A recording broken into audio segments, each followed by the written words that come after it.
Olmuyor doğrusu.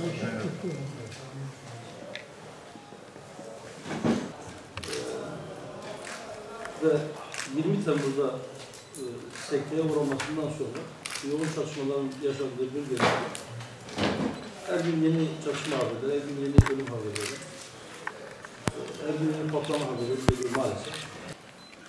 Farklı olarak bu çatışmaların halkın faydasının olmadığı, en büyük zararlı çatışmaların yoğun olarak yaşandığı bölgelerde yaşayan halkın çektiği düşüncesindeyiz ve bunu gözlemliyoruz. Halk huzur istiyor, halk sükunet istiyor. Çatışma, kavga, kan, gözyaşı, barut kokusu istemiyor.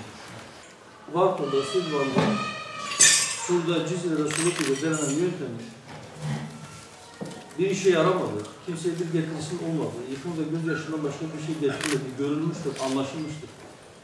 Denilmiş olan yöntemlerin tekrar Yüksekova'da, Kırnak merkezde veya Nusaybin'de denenmesinin kimseye bir getirisi olmayacak. Barikatlar kurarak, barikatların arkasında ellerine kereç verilen gençlerin tanklara karşı durması zaten mümkün değil. Direniş veya işte görkemli direniş dedikleri şey aslında o gençlerin bire bire ölüme gönderilmesi. Bunu artık durdurmaları gerekiyor. Yeterince acı yaşandı, yeterince genç hayatını kaybetti. Memleket yeterince acı yaşadı. Şehirler viraneye döndü. Suriye'den farksız görüntüler ortaya çıktı. Harap olmuş evler, dağılmış aileler, alt üst olmuş hayatlar ve kaybedilen yüzler dönüyor. Neyin karşılığında? Bunun artık sorgulanması gerekir ve bu hesabın yanlış olduğunu hesabın sahipleri tarafından da görülmesi gerekir. Şimdi gündemde yeni anayasa tartışmaları var. Biz de şunu söylüyoruz, eğer başlangıçtaki o değişmez ve değiştirilmesi teklif dahi edilemez maddelere dokunulmayacaksa, eğer anayasanın askeri sistemi ve vesayetçi sistemi dayatan maddelerine dokunulmayacaksa, bu yeni bir anayasa olmayacaktır. Başından beri anayasa ile ilgili söylediğimiz şeylerden bir tanesi de şudur. Maalesef Türkiye'de şu ana kadar yapılan düzenlemelerin çok büyük bir kısmı Avrupa'daki yasalara bakılarak, adeta o yasalar tercüme edilerek Avrupa insanının vücuduna, bedenine göre biçilmiş elbiselerin bu memleket insanına giydirilmeye çalışılmasıdır. Şimdiye kadar yapılan buydu.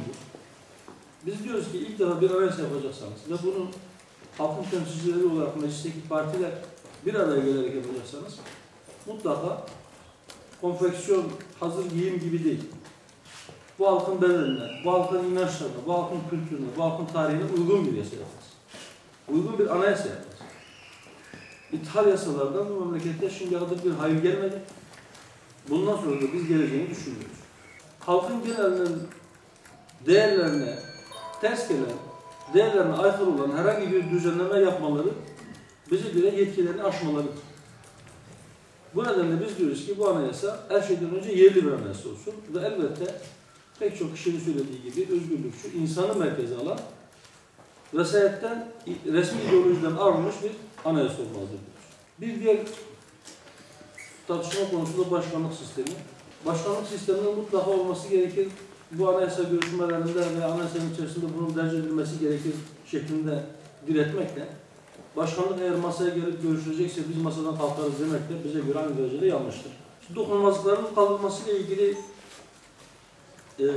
bir süredir tartışmalar gidiyor. Kimisi bütün dokunulmazlıklar kaldırılsın diyor. Biz şu anda Türkiye gibi yargının aşırı derecede siyasallaştığı, her iktidara gelenin yargıya yön vermeye çalıştığı bir memlekette daha da önemlisi yargıda millet adına yargılama yaptığını söyleyen fakat kendi ideolojisine göre, kendi dünya görüşüne göre hareket eden ve farklı kararlar veren çok sayıda yargı mensubunun olduğu bir memlekette siyasi dokunulmazlıkların kaldırılmasını biz tehlikeli görüyoruz.